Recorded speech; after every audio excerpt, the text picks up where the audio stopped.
Lok Sabha, the lower house of Indian Parliament, on Wednesday passed the finance bill moved by India's Finance Minister Nirmala Sitharaman. The finance bill was moved post the announcement of interim budget by the Finance Minister to take care of the government spendings till the new government formations post the general elections slated to be held in the next couple of months.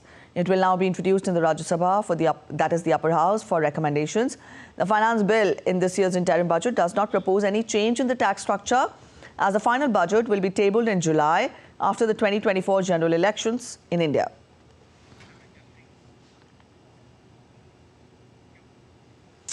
On the seventh day of the budget session, Rajya Sabha, the upper house of Indian Parliament, will continue the discussion on the interim budget. The Constitution Scheduled Tribes Order Amendment Bill 2024 will be introduced in Lok Sabha, the lower house of Indian Parliament, through which the scheduled tribe list of South Indian state of Andhra Pradesh is to be amended. Also, the Constitution Scheduled Caste and Scheduled Tribes Order Amendment Bill 2024 to amend in Odisha will be placed for discussion. Apart from this, India's Environment, Forest and Climate Change Minister Bhupendra Yadav will present the Water Pollution Prevention and Control Amendment Bill 2024. Rajya Sabha has already passed these three bills. All right, to get us more details, we're joined by our correspondent Vikas Sarthi from New Delhi. Vikas, you just given a broad outline of the legislative agenda and business that will be taken up by both the houses of Parliament. You spell out more details. How do we expect the day to be ahead?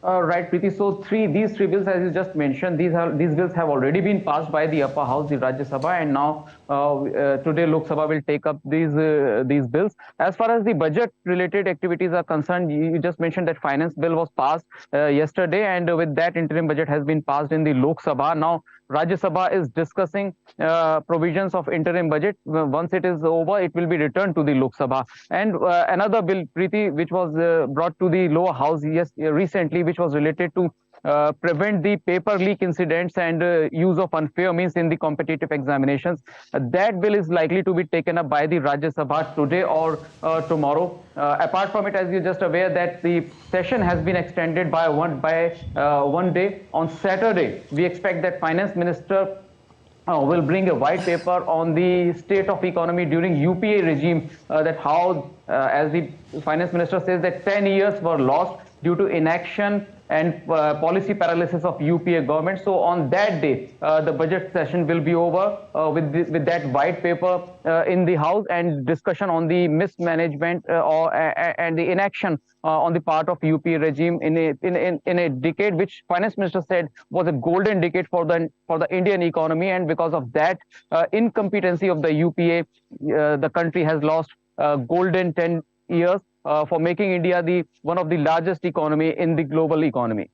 All right, Vikas, yes, we also know that the session of the Parliament has been extended by a day, but also what do you make of the opposition's stand? Because we've seen there has been ruckus in Parliament owing to the intentions or the protest of the opposition. So how do we expect the stand of the opposition in the days ahead?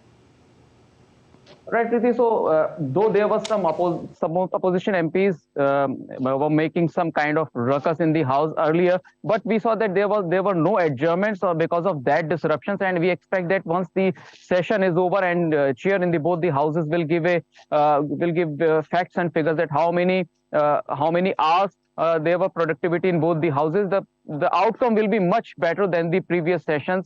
Since we are already in an election year, and you recall that Prime Minister on very first day said that people are watching how their representatives are behaving in the House, and opposition MPs should participate in the proceedings rather than disturbing the important legislative work, and particularly the budget-related activities. So it seems that opposition is also aware that they are in an election year, and any kind of irresponsible behavior in the House will show them in poor light, and because of that we saw that there was not much disruption from the opposition MPs. And other thing is that both the houses chair revoked the suspension of several MPs because this session was particularly important, since there was a joint address of President to the joint sitting of the houses, and interim budget was to be discussed. So because of that reason, chair in both the houses decided that these suspension must be revoked.